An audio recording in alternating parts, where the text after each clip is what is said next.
Ladies and gentlemen, are you ready for common sense and no BS? Welcome to the Jim Harrington Show, the greatest show on earth. A literal symphony of intelligent discussion and insights that will brighten your day and make you smarter. 100% guaranteed. And now, here's your host, Jim Harrington.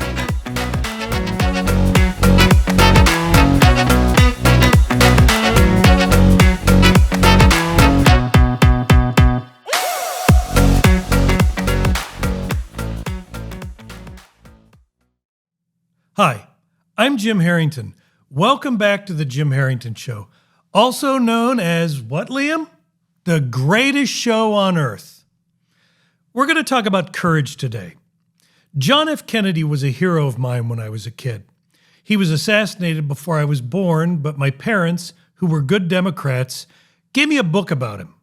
The book was written for kids. It was pretty short and had a lot of big pictures.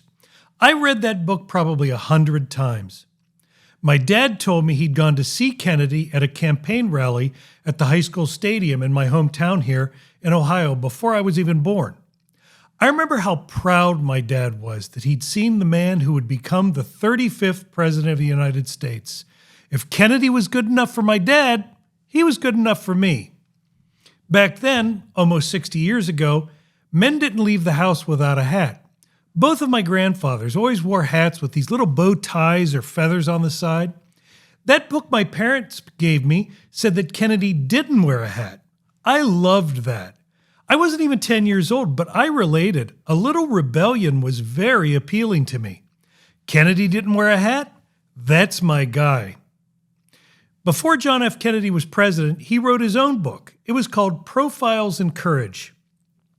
It was about U.S. senators all the way back to John Quincy Adams, who had bucked popular opinion and their own parties to do what they thought was right for the country, even against harsh criticism and threats and cost to their public approval.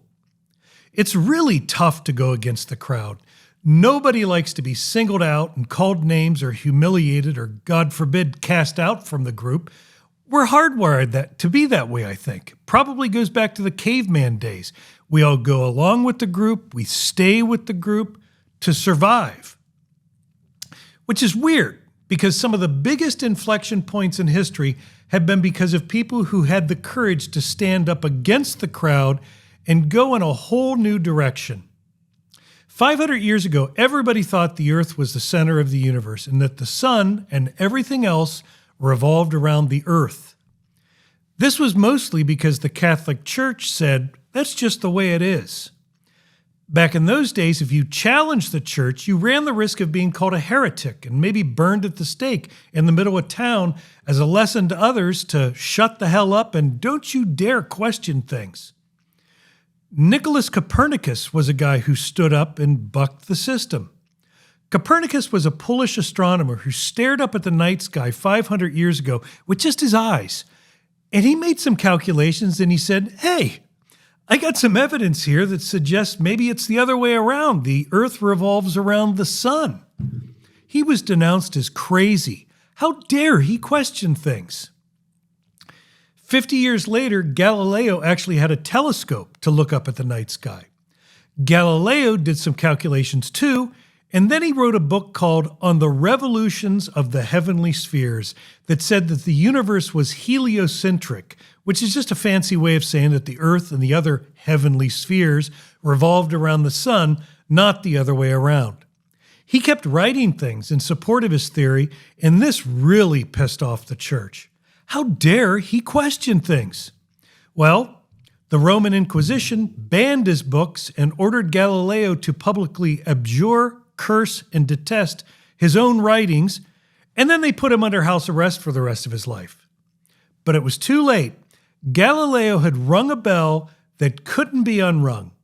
Galileo questioning things and testing to see if his theories could stand up to actual observations of the world resulted in the scientific revolution where questioning things became the key to truth. Imagine that. That same idea, questioning things and being willing to stand up against popular opinion, brought about all kinds of things that were supposedly impossible.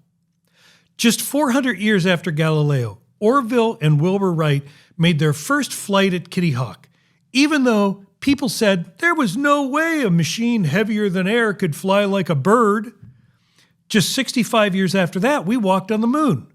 And today, Elon Musk is landing rockets upside down after they return from space. You ever see those things? They just come down from space and just stick the landing. It's pretty amazing. Questioning things isn't always about science. The people who founded this country stood up and questioned the most powerful country in the world at the time and won. Rosa Parks questioned why she had to sit at the back of the bus. She stood against the world and changed the world forever and for the better. That's courage. As I said, it's tough to go against the crowd. Now, we all like to think that we're little snowflakes, individual and different in every way. We'd never bend to the will of others just to go along with the crowd, right? This kind of thing was actually tested back in the 1950s by a psychology professor named Solomon Asch, who did a famous experiment where he asked test subjects, a bunch of college students, simple questions about the lengths of lines. There were 5 or 6 people in the room, and all of them were in on the experiment, except for one of them, who was the real test subject. The students were shown a line over here, and there was a group of 3 lines over here of various lengths. The question was really simple. Which of the 3 lines over here was the same length as the one over here? The answer was always obvious. I mean, the first line was this big, and the 3 lines they were comparing to were one that was exactly the same length, and the other 2 were this big and this big. It was not hard to pick out the match. But the students in on the experiment had been told beforehand to pick out the wrong line. If the first line was this tall, they'd all say that the one that was this tall was the match. Guess what the student that wasn't in on the experiment, the real test subject, would say? They'd go right along with the group and say that the line that was this tall was the same length as the one that was this tall. 10 years later, some scarier and very controversial experiments were conducted by a Yale professor named Stanley Milgram. Milgram wanted to know why ordinary German citizens, people who might be your next-door neighbor, would just stand by and sometimes participate in the terrible things that happened in Germany during the Holocaust. We'd all like to think we'd have said something, right? Why didn't they? Milgram did an experiment where a test subject would have to push a button to give an electric shock to another person behind a partition if the guy gave a wrong answer to a series of questions. The test subject, the guy giving the shocks, actually met the guy who was going to get the shocks before the experiment even started, and the guy who was going to get the shocks even said something about having a heart condition right in front of him and asked Professor Milgram, "Is this safe for me?" Milgram said, "Oh yeah, totally safe. Don't you worry about it, pumpkin." Now, you probably guessed the guy getting the shocks was an actor, and he wasn't really going to get shocked. But the test subject, the shocker, didn't know that. The questions began, and every time the actor sitting behind the partition gave a wrong answer, he got shocked. And the shocks got stronger with each answer, with each wrong answer. First with a button labeled slight shock, then moderate shock, then strong shock, then extreme intensity shock, all the way up to XXX danger, severe shock. As the shocks got more intense, the actor behind the partition would cry out in pain, yelling that he couldn't take it anymore and please let me out of here. The guy giving the shocks, the test subject, he could hear all this. Milgram was on the other side of the partition with the test subject, the guy who was giving the shocks to the guy behind the partition. Every test subject would almost always say to Milgram, "Hey, the guy's screaming, I don't want to do this anymore." But Milgram, the authority figure, he had a white doctor's coat on and everything. He would tell him that it was very important that the experiment continue and that he continue giving increasingly stronger shocks to the guy behind the partition who was screaming for help. Guess what happened? Most people, 63% of them actually, kept on giving the shocks all the way up to the top level, the XXX danger severe shock level, even though they thought the guy getting shocked had a heart condition and he was screaming for help. Let me out of here. Liam's laughing. Is that funny? Yeah. We all think that we are as individual as snowflakes, that we would buck the system and speak our minds. But in reality, it's really hard.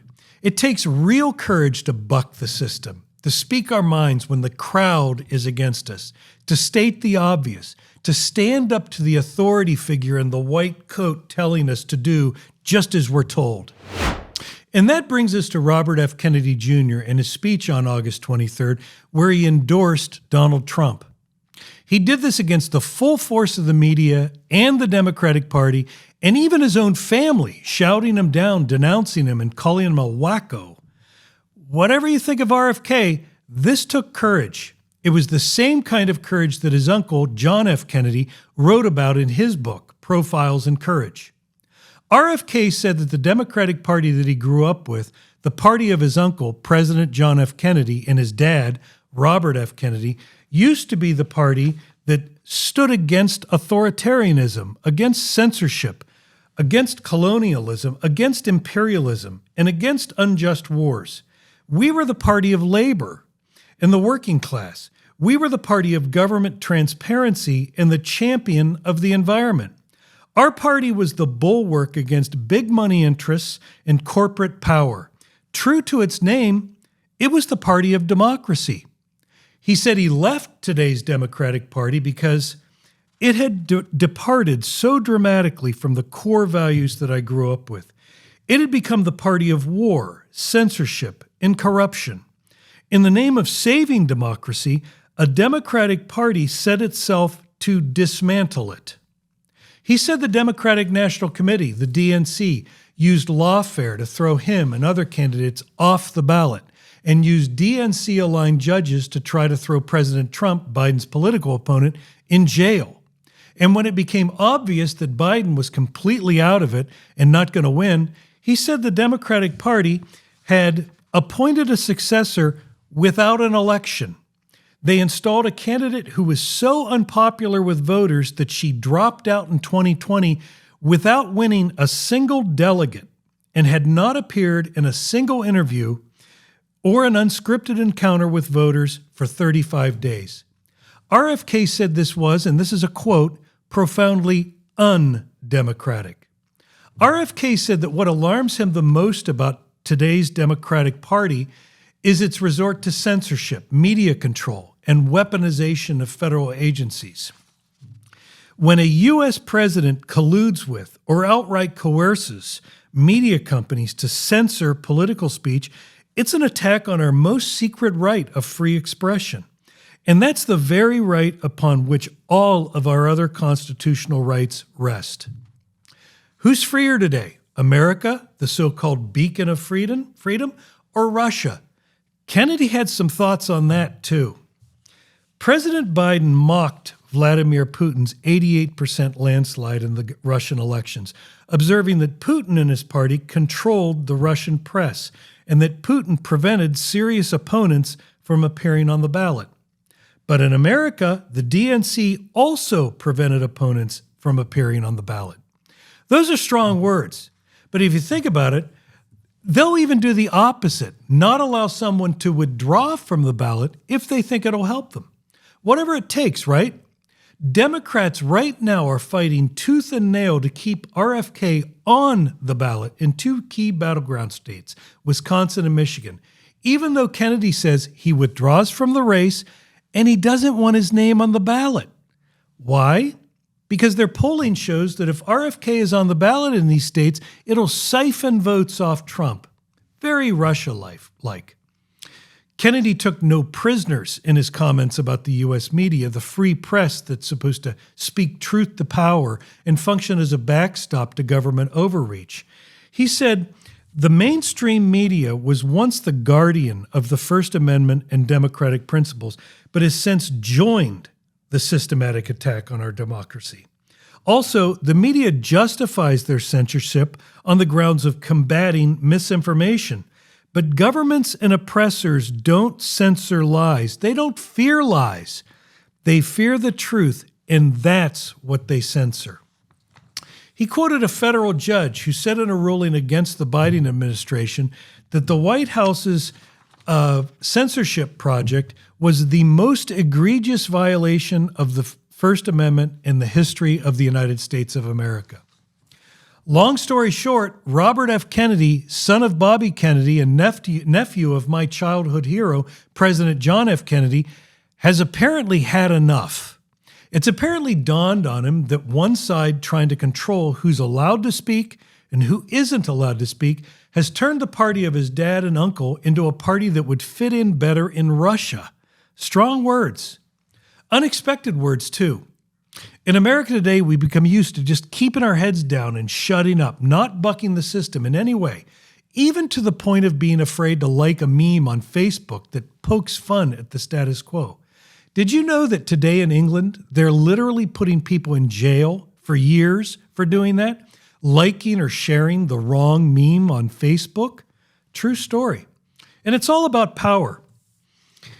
What did RFK say in his speech? Governments and oppressors don't censor lies. They don't fear lies. They fear the truth, and that's what they censor. Just ask Galileo, who spent his life under house arrest for saying that the earth went around the sun instead of the other way around. Just ask Elon Musk, who bought Twitter and went from being a darling of the left to an enemy of democracy in the blink of an eye, just because he wanted people to be able to say whatever they wanted to say on Twitter. Brazil completely banned Twitter last week. And according to CBS News, anyone caught using Twitter in Brazil is going to get fined $8,900 a day. The land of Rio de Janeiro's Carnaval apparently likes people dancing in the streets, but doesn't like people talking to each other, I guess. At least it doesn't like people talking about the wrong things. At the same time, the European Union is sending Elon Musk nasty letters telling him to crack down more on disinformation on Twitter, or else. In other words, they want him to crack down on thoughts and ideas that threaten the power of the state. And just last week in this country, Facebook owner Mark Zuckerberg sent a letter to Congress saying that the Biden administration, including the White House, repeatedly pressured Facebook to censor COVID-19 content, including humor and satire, memes. Zuckerberg also admitted that Hunter Biden's laptop wasn't Russian disinformation after all, and that Facebook shouldn't have demoted it. In other words, censored it in the lead up to the 2020 election. Zuckerberg did apologize. He said, "I believe the government pressure was wrong, and I regret that we were not more outspoken about it." Gee, thanks, Mark. You ever hear of the expression a day late and a dollar short? Look it up. It'll probably have Zuckerberg's picture next to it. Maybe these are the kind of things that RFK was thinking about when he decided to make his speech. RFK said he was a ferocious critic of many of the policies during Trump's first administration and said he continues to have serious differences with him on many things. But as much as he disagrees with Trump on probably almost everything, he realizes that on the big things that are existential threats to the very idea of America itself, they agree. And that was the basis of his decision to join forces with Trump. He listed out the things, the big things, that if we don't get right, everything else is lost. Let me read them. Ending forever wars, ending the childhood disease epidemics, securing the border, protecting freedom of speech, unraveling the corporate capture of our regulatory agencies, and getting the U.S. intelligence agencies out of the business of propagandizing and censoring and surveilling Americans and interfering with our elections. Kennedy's right. Those are big existential things that threaten to end the very idea of America and freedom itself. Those things make our constant bickering about tampons in boys' bathrooms or diversity or banning plastic straws seem pretty small. Love him or hate him, agree or disagree with him, Robert F. Kennedy's speech last week was courageous. It took guts. It might even be what a lot of people are thinking, maybe you too. but are afraid to say because it's hard to go against the system, the crowd, and the bullies. Maybe Kennedy's speech will go down as one of the most important speeches in American history. Maybe it'll even end up being an inflection point where people aren't afraid to speak their minds again, even when it's tough, where they go against the crowd and have the guts to say, this line is the same length as this line, not this line. Maybe. I don't know. I hope so. But just this week, we saw two more people stand up against the crowd and the bullies. Maybe they were inspired by Kennedy's bravery.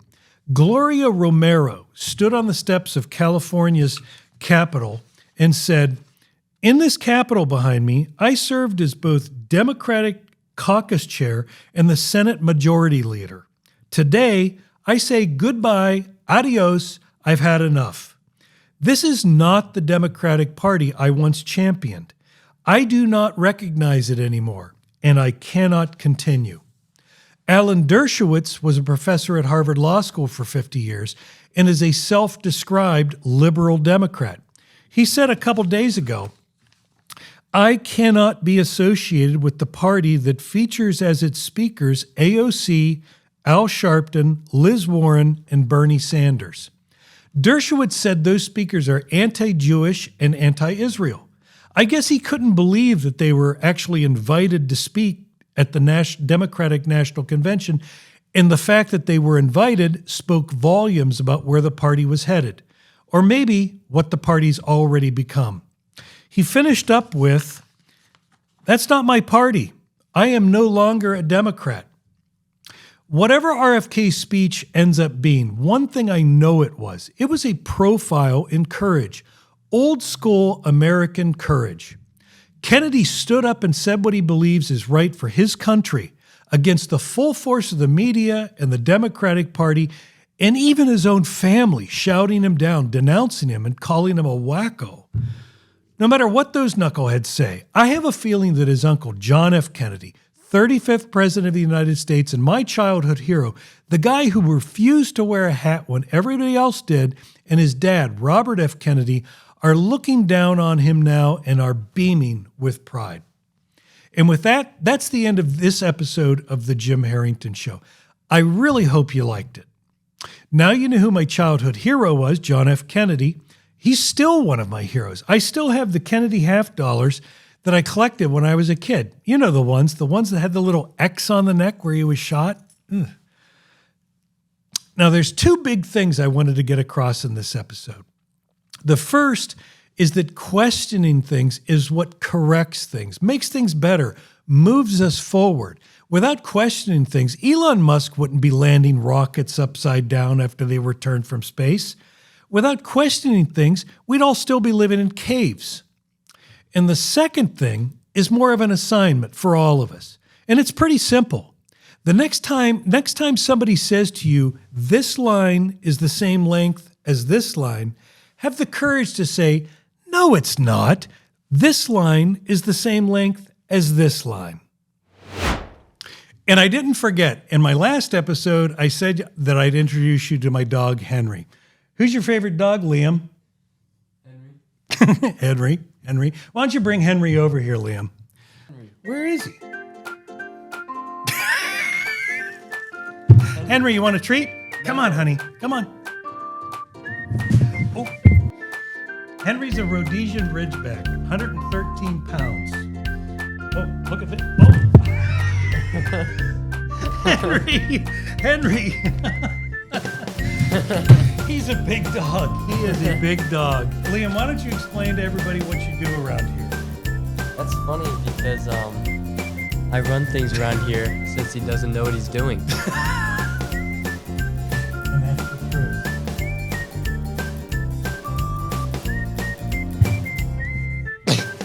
It's too slippery.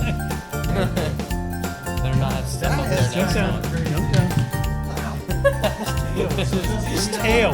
Yeah, his tail whipped me in the head. His tail was like a whip.